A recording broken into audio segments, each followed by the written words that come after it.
Hello and welcome back to the channel.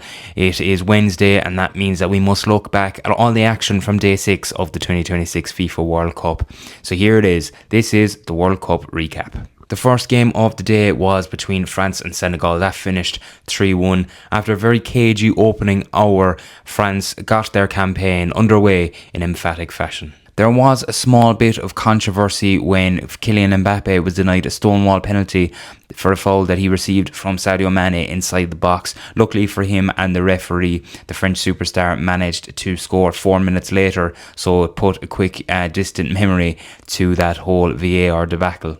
Bradley Barcola managed to add a second for France with a lovely chipped finish, and it looked like the game was finished from there, but Senegal's Ibrahim Mbappé managed to get a goal back in added time, and it looked like the game was back on. But, of course, Kylian Mbappé managed to rifle a shot from distance just a minute after that Senegalese consolation goal to make sure of the 3 points for France. Senegal played very well and had some big chances of their own but just couldn't take them, and France obviously have so much quality that eventually they were going to punish the Senegalese missed chances. Of course, the 2 goals from Kylian Mbappé made sure of the win, but it also made sure that he became the all-time top goal scorer for France, overtaking Olivier Giroud. Giroud was previously on 57, but the 2 goals from Mbappé for France against Senegal brought him up to 58, overtaking the once French striker.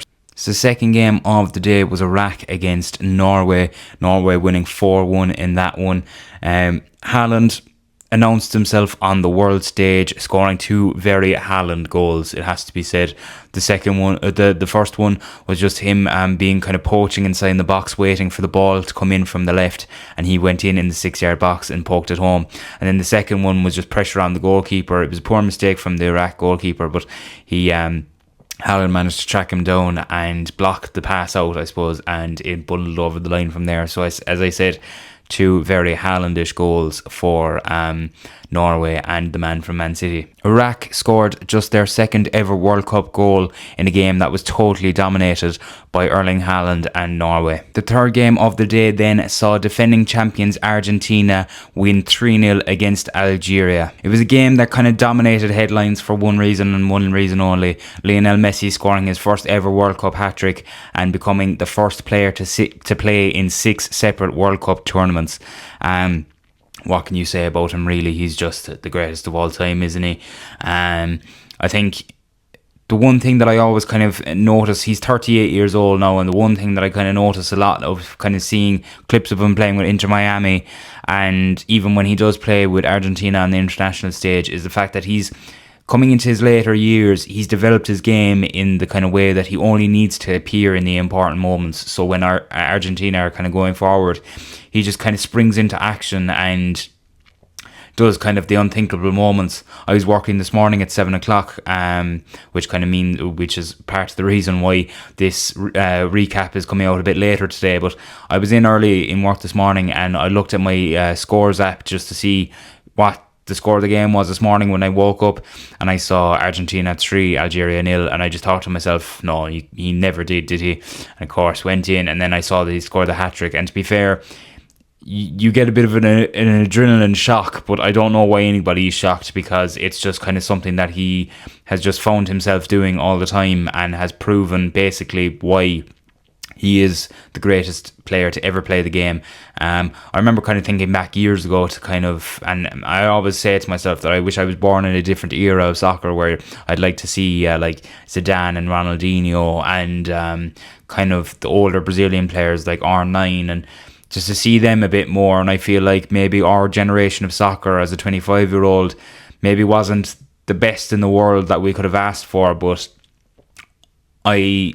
I'm unbelievably lucky, and so is everybody else around kind of my age, to be able to say that they were kind of living in a time where they got to see basically the start of Messi to Messi of now, and just to see his whole career.